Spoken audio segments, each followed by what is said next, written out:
माझे ज्ञानोबराय समाधी घेणार आहेत ही वार्ता ज्यावेळेस महाराष्ट्राला समजली ना महाराज, तर महाराष्ट्राहून त्या ठिकाणी सकल संत महात्मे, त्यामध्ये नामदेवराय असतील, माझे नाथबाबा असतील, सर्व सकल महात्मे त्या ठिकाणी अलंकापूर नगरीमध्ये निघालेले आहेत की माझे ज्ञानदादा, माझे ज्ञानोबराय, कैवल्याचा पुतळा, मायेचा सागर, ज्ञानाचा सागर या ठिकाणी चैतन्याचा जिव्हाळा समाधिस्थ होणार आहे. एखादं लेकरू आपल्या आईचं अंतिम दर्शन घेत असताना तिच्या कुशीमध्ये शिरताना महाराज, त्याप्रमाणे सकल संत हा समाज रडत त्या ठिकाणी अलंकापूर नगरीमध्ये येत आहे महाराज. एवढंच नव्हे, समाजच नाही तर देव सुद्धा पक्षी रूपाने या ठिकाणी आलेले आहे महाराज. पक्षी रूपाने देव या ठिकाणी आलेले आहेत. देव सर्व भावंड रडायला लागले आहेत. माझ्या ज्ञानोबराय समाधीस्थ होणार आहे म्हणून या महाराष्ट्रावर शोककाळ पसरलेले आहे महाराज. माझ्या ज्ञानोबरायांचा समाधी प्रसंग सांगणं महाराज थोडं भावनिक झालं ना तर ह्या कंठातून शब्द फुटत नाही बरं का.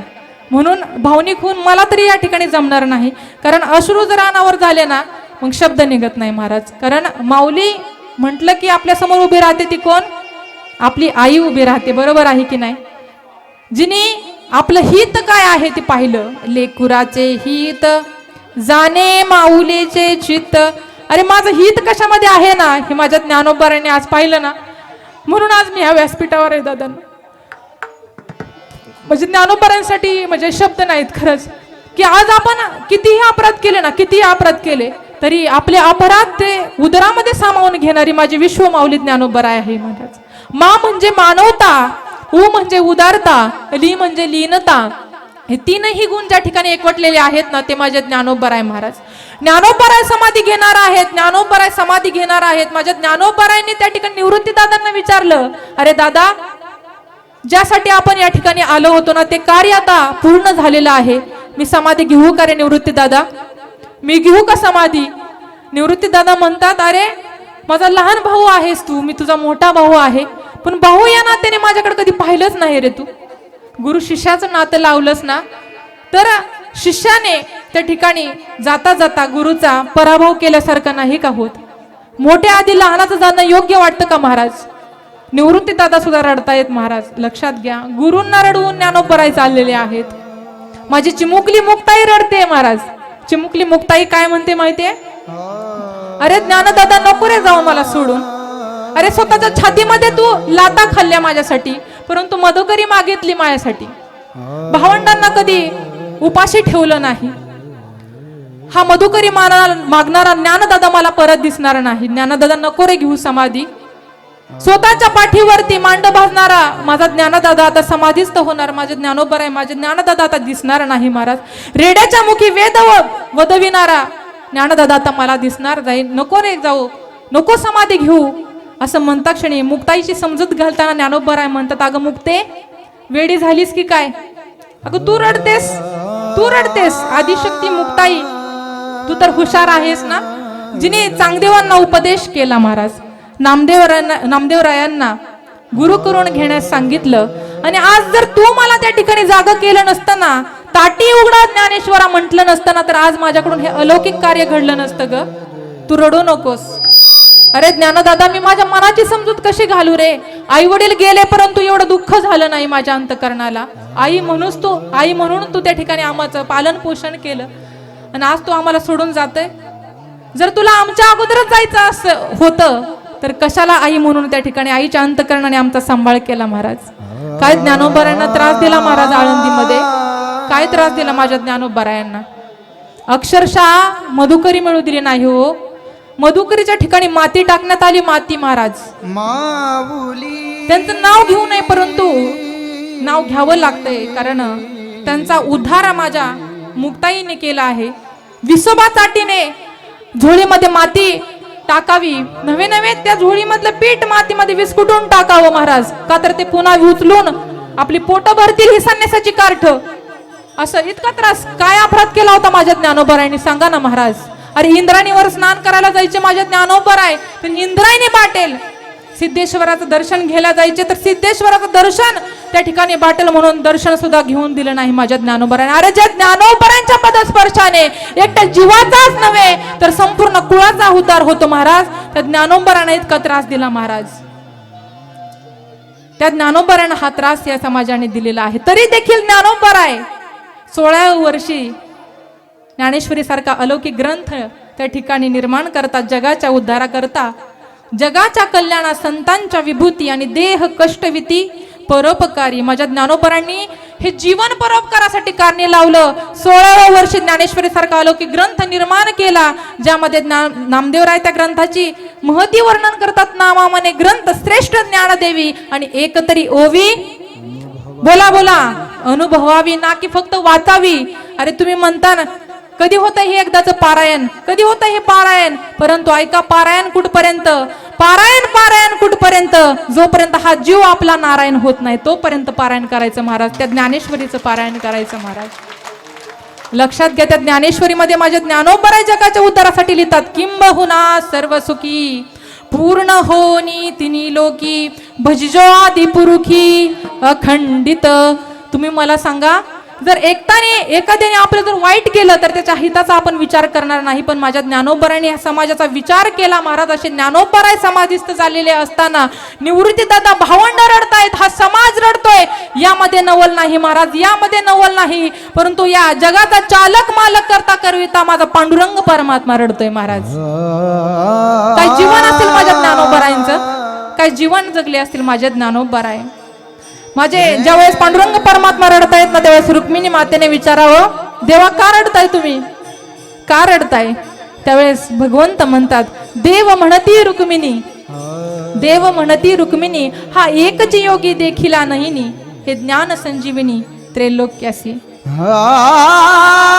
अगं रुक्मिणी, ह्या विश्वामध्ये अनेक योगी मी पाहिले ग, परंतु माझ्या ज्ञानोबरायांसारखा योगी ह्या विश्वामध्ये पाहिलाही नाही आणि पुढे होणारही नाही. उगच म्हणत नाही, योगी पावन मनाचा साही अपराध जनाचा महाराज. आपले अपराध सहन केले महाराज त्या ज्ञानोबरायांनी, म्हणून आज हा समाधी सोहळा आहे. एका हाताने निवृत्तीदादांची तर परवानगी मिळालीच होती, परंतु पांडुरंग परमात्म्याची परवानगी ज्ञानोबराय घेत आहेत, पांडुरंग परमात्म्यासमोर उभा राहिलेले आहेत. आता मला आज्ञा द्या, माझं कार्य पूर्ण झालेलं आहे. त्यावेळेस भगवंताच्या हातातील प्राजक्ताचं फूल माझ्या ज्ञानोबरांच्या हातावर पडलं आणि ज्ञानोबरांना समजलं की आता आपल्याला भगवंताची परवानगी मिळालेली आहे. कार्तिक वद्य त्रयोदशी गुरुवार मध्यान्ह काळ दुपारची वेळ आहे महाराज. माझ्या ज्ञानोबराय समाधिस्थ चाललेले आहेत. माझ्या निवृत्तीदादांनी एक हात धरलेला आहे, एक साईडला माझे भगवंत आहेत महाराज. देव निवृत्ती धरिले दोन्ही कर, देव निवृत्ती धरिले दोन्ही कर. माझे निवृत्ती दादा एका बाजूला आहेत आणि एका बाजूला माझे भगवंत आहेत, पांडुरंग परमात्मा आहे. चिमुकली मुक्ताई रडते, सोपान काका रडताय, निवृत्ती दादा सुद्धा रडायला लागले आहे. ते तीनही भावंडांना माझ्या पांडुरंग परमात्म्याने कंठी धरलेला आहे, हृदयाशी धरलेला आहे महाराज. पांडुरंग परमात्मा सुद्धा रडतायत. ज्याप्रमाणे पाण्यामध्ये माशांना खायला टाकल्यानंतर ना माशांची कशी कालवा काल होती ना महाराज, तसं हे जनमन त्या ठिकाणी कालवले आहे माझ्या ज्ञानोबरांच्या जाण्याने महाराज. ज्ञानोबराय समाधीस्थ चाललेले आहेत. समाधीला जात असताना त्या ठिकाणी शिवाचा जो नंदी आहे आपल्या सिद्धेश्वराच्या समोर, तो नंदी बाजूला केला, उठविला नंदी शिवाचा ढवळा त्या ठिकाणी बाजूला केलेला आहे. ज्ञानोबरायांना समाधीच्या ठिकाणी बसवलेला आहे. नामदेवरायांची मुलं नारा, विठा, गोंदा, महादा ह्या चौघांनी देखील समाधीची जागा पवित्र आणि सुशोभित केलेली होती महाराज. ती भावंड सर्व रडतायत महाराज. तुम्ही इतरत्र पाहिलं तर आकाशामध्ये रात्रीचा चंद्र दिसतो, बरोबर आहे का नाही, रात्रीचा चंद्र दिसतो. परंतु माझ्या ज्ञानोबराय समाधी घेता होते ना त्यावेळेस आकाशामध्ये चंद्र, सूर्य, तारे, नक्षत्र एकाच वेळी स्थिर झाले होते.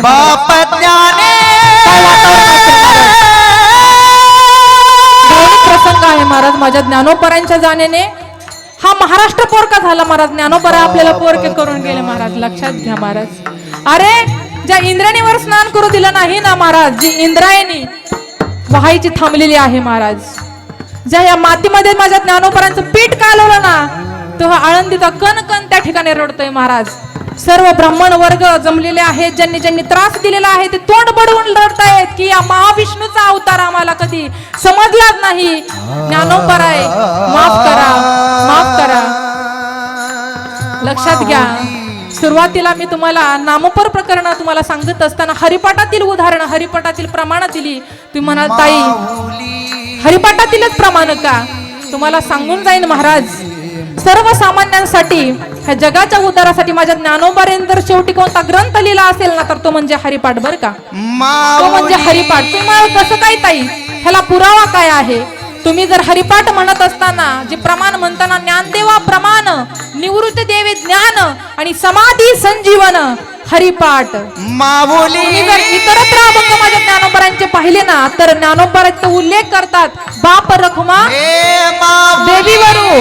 बोला बोला, बाप रखुमा देवीवरू. परंतु हरिपाठात काय म्हटलेलं आहे? ज्ञानदेव म्हणे बुडते हे जन न देखवे डोळा आणि येतो कळवळा म्हणून या. महाराज समाज तर रडतच होता ज्ञानोबरांसाठी, परंतु मी गेल्यानंतर हा अंधकारात कात पडत राहणारा महाराष्ट्राचं कसं होईल, या समाजाचं कसं होईल? अरे ज्ञानेश्वरी सारखा, चांगदेव पाशिष्टी सारखा, भावार्थ दीपिकेसारखा ग्रंथ थोरा मोठ्यांना वाचता येईल, परंतु ह्या समाजाचं काय? म्हणून हरिपाठ लिहून गेले माझ्या ज्ञानदादा. लक्षात घ्या. ज्ञानोबराय समाधीस्थ बसलेले आहेत, पुढे ज्ञानेश्वरी ठेवलेली आहे महाराज. आणि शिळा लावली गेली महाराज, शिळा लावली गेली. माझ्या ज्ञानोबराय समाधीस्थ झाले महाराज. माझ्या ज्ञानोबराय त्या ठिकाणी समाधीस्थ झालेली आहे.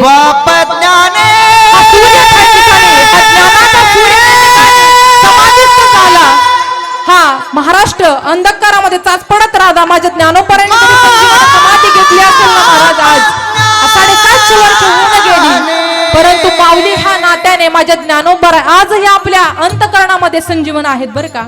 आजही आपल्या अंतकरणामध्ये माझ्या ज्ञानोबराय जिवंत आहे, संजीवन आहे. आईचं प्रेम आपल्याला ते देतात महाराज. एकदा फक्त एकदा लेकरू ह्या नात्याने तुम्ही ज्ञानोबरांकडे जा, ज्ञानोबरांच्या समाधीवर मस्तक ठेवा आणि लेकरू ह्या नात्याने तुम्ही मनातली कोणतीही इच्छा मागा, तुम्ही कोणतीही इच्छा मागा. माझ्या ज्ञानोबराय आपल्याला हितात दिल्याशिवाय राहणार नाहीत महाराज. का? कारण ह्या आईला कळतं की आपल्या लेकराला काय हवं आणि काय नको महाराज. फक्त हितात देतात महाराज ज्ञानोबराय माझे. कसल्याही जीवाला झाड देती रे सावली, ज्याला नाही जगी कोणी त्याला आळंदीची ज्ञानराज माऊली, त्याला आळंदीची ज्ञानराज माऊली महाराज. जरी हा ज्ञानाचा सूर्य त्या ठिकाणी लोपला गेला असला ना, तरी ज्ञानोबरायांनी ज्ञानेश्वरी रूपामध्ये आपल्यासाठी पंथी त्या ठिकाणी मागे ठेवलेली आहे. काय ठेवलेली आहे? पंथी मागे ठेवलेली आहे महाराज. ज्ञानोबरांची एक कीर्ती ज्ञानेश्वरीच्या रूपात मागे उरलेली आहे. गेले दिगंबर ईश्वर विभूती, राहिले ज्या कीर्ती जगा माझी माऊली. अशा ज्ञानोबरांचा आपण डोळे झाकून 5 मिनिटं का होईना आपण स्मरण करायचं आहे महाराज. सर्वांनी त्या ठिकाणी ज्ञानराजांचं, माझ्या ज्ञानदादांचं त्या ठिकाणी भजन करायचं आहे, स्मरण करायचं आहे. ज्ञानोबाराया माझ्या तुकोबाराया, टाळी वाजवायचं आहे. माझ्या ज्ञानोबरांचं भजन करायचं आहे. हे भजन माझ्या ज्ञानोबरांपर्यंत ज्ञानोबाराया माझ्या तुकोबाराया, ज्ञानोबाराया माझ्या तुकोबाराया,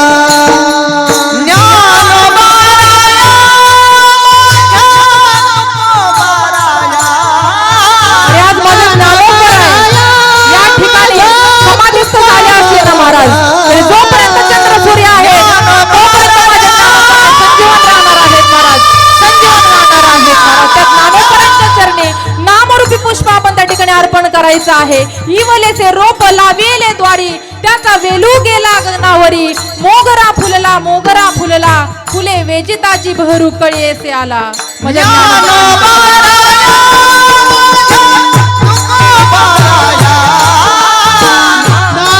ज्ञानोबाराया माझ्या तुकोबाराया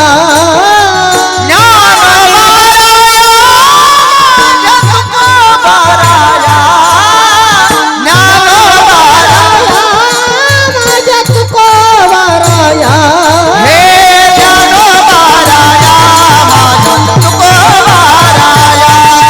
ज्ञानोबाराया माझ्या तुकोबाराया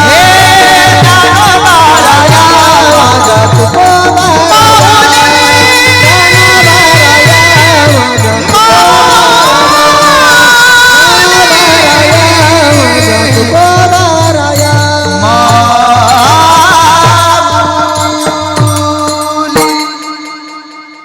ज्ञानराज माझी योग्यांची माऊली जेने निगमवल्ली प्रकट केली. माझे ज्ञानोबर आहे आजही संजीवन का आहेत. कारण ज्या वेळेस यम घेण्याकरता आला ना यम, त्यावेळेस निवृत्तीदादांनी 2 बोट केली तर 2 वर्ष तो काळ तर थांबला. सोपान काकांनी 2 वर्ष केली तर 2 वर्ष थांबला. परंतु माझ्या मुक्ताईने 2 बोट केली आणि सांगितलं अरे ये यम्या, त्या ठिकाणी 2 बोट म्हणजे 2 वर्ष 2 काळ नाही रे. तर जोपर्यंत चंद्र सूर्य आहे तोपर्यंत माझे ज्ञानोबर आहे त्या ठिकाणी राहतील महाराज, संजीवन आहेत. परंतु मी तर असं म्हणल जोपर्यंत चंद्र सूर्य आहे तोपर्यंत ज्ञानोबर नाहीत, तर ज्ञानोबर आहे तोपर्यंत चंद्र सूर्य आहेत महाराज, तोपर्यंत चंद्र सूर्य आहेत. कारण आजही माझ्या ज्ञानोबरांचं रामकृष्ण हरी भजन चालू आहे म्हणून हे जग सुरक्षित आहे महाराज, म्हणून हे जग सुरक्षित आहे. आज ज्ञानोबरांच्या संजीवन सोहळ्याच्या पावन अशा सुवर्ण महोत्सवावर मला सेवा करण्याचे एक पुष्पक गुंफण्याचं भाग्य मला या ठिकाणी प्राप्त करून दिलं. म्हणून या ठिकाणी अजयदादांचे मनस्वी आभार मानते. सेमध्ये उपस्थित सर्व गायनाचार्य मृदंगाचार्य त्या ठिकाणी उत्कृष्ट अशी जी शूटिंगची सेवा करत आहेत दादांचे मनस्वी आभार. सर्व श्रोते वर्गांचे मनस्वी आभार. साऊंड सर्व्हिस सुंदर अशी देणाऱ्या दादांचे देखील मनस्वी आभार. आणि ज्यांचा नाम उल्लेख राहिलेला आहे मृदंग वादक त्यांचे आभार. सर्वांच्या ठिकाणी मनस्वी आभार आणि सेवेला पूर्ण विराम. विठ्ठल ज्ञानेश्वर